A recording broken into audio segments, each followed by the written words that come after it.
धाकड़ खबर बेखौफजुमा बेबाक अंदाज।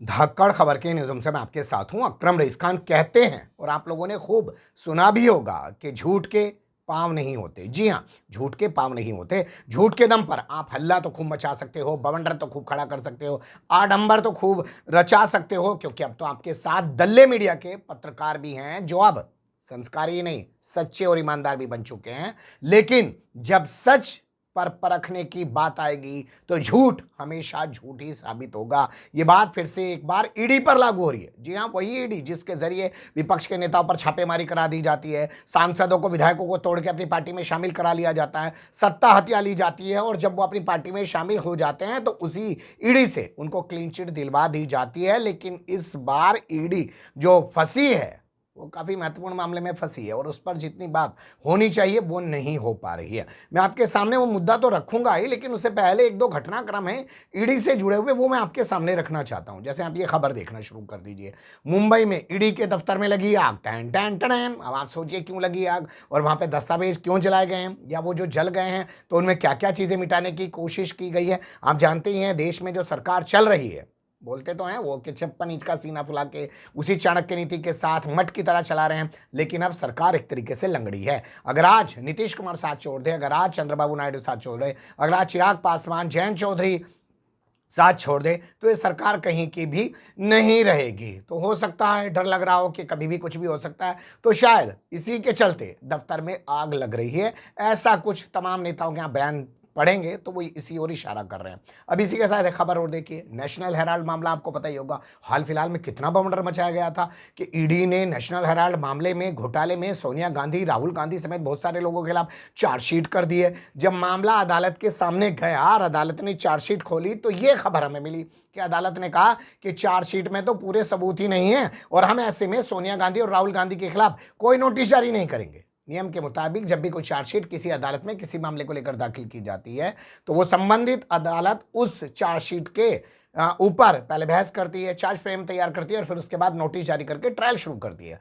यानी आप समझ सकते हैं कि किस तरीके की चार्जशीट ईडी के जरिए दाखिल की गई, जिसको अदालत पहली ही नजर में पूरी चार्जशीट, अनकंप्लीट चार्जशीट बता रही है, मान रही है।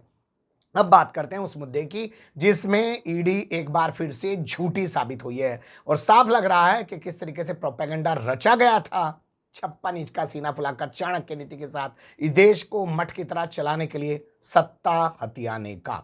सुन लीजिए पवन खेड़ा को। साथियों, आज एक महत्वपूर्ण घटना हुई है।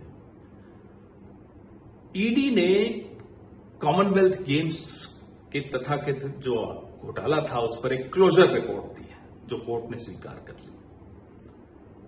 यह पहली बार नहीं हुआ है। 2G में भी आपने देखा क्या हुआ, कोल में आपने देखा क्या हुआ, रॉबर्ट वाड्रा में खुद मनोहर लाल खट्टर ने उन्हें क्लीन चिट दी। 2014 से 13 से पहले यह आरोप लगाए जाते थे। अरविंद केजरीवाल लगाते थे सत्ता में आने के लिए, नरेंद्र मोदी लगाते थे सत्ता में आने के लिए, विनोद राय और शुंगलू और अन्ना हजारे को छोड़ दीजिए, ये तो कठपुतली थे, इनका क्या बोलना।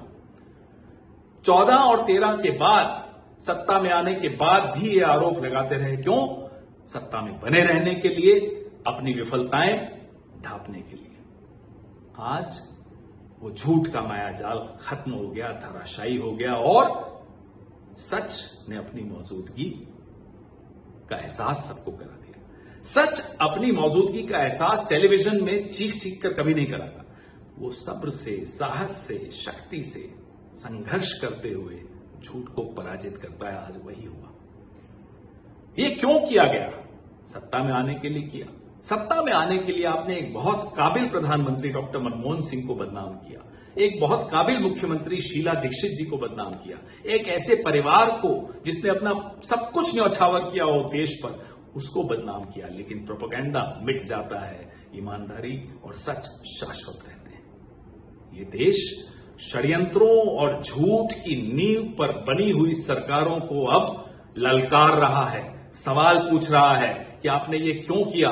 इस देश के 10 साल तो व्यर्थ हुए, दिल्ली के 10 साल बर्बाद हुए, लेकिन इस देश को और दिल्ली को कितने साल पीछे कर दिया इस तरह के षड्यंत्रों ने। आज ये देश समझना चाहता है।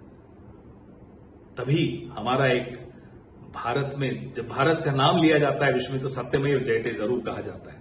आज उस सच की जीत हुई है, लेकिन प्रधानमंत्री को माफी मांगनी चाहिए, न केवल डॉक्टर मनमोहन सिंह जी के परिवार से, कांग्रेस से, हम सब से। अरविंद केजरीवाल को माफी मांगनी चाहिए, न केवल शीला जी के परिवार से, हम सब से मांगनी चाहिए, और इस दिल्ली की जनता से माफी मांगनी चाहिए। प्रधानमंत्री को देश की जनता से माफी मांगनी चाहिए कि हां मैंने झूठ बोला, इनको कहना चाहिए। नहीं तो ये देश की जनता और दिल्ली की जनता इन दोनों को माफ नहीं करेगी। जय हिंद, सत्यमेव जयते।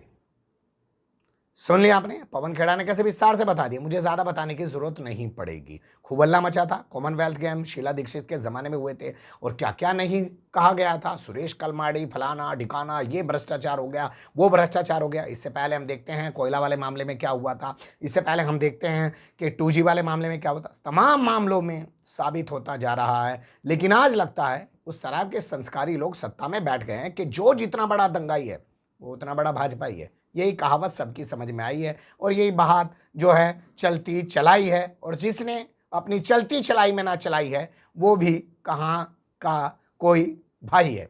बने रहिएगा धाकड़ खबर के साथ। कमेंट्स के रूप में आप लोग अपनी राय दे सकते हैं, खबर को लाइक कर सकते हैं, चैनल को सब्सक्राइब कर सकते हैं और ज़्यादा से ज़्यादा हमारी खबरों को शेयर कर सकते हैं। फिर ऐसे ही किसी सुलगते हुए या उलझते मुद्दे लेकर मैं आपके सामने हूँगा हाजिर। फिलहाल अभी मुझे दें इजाज़त।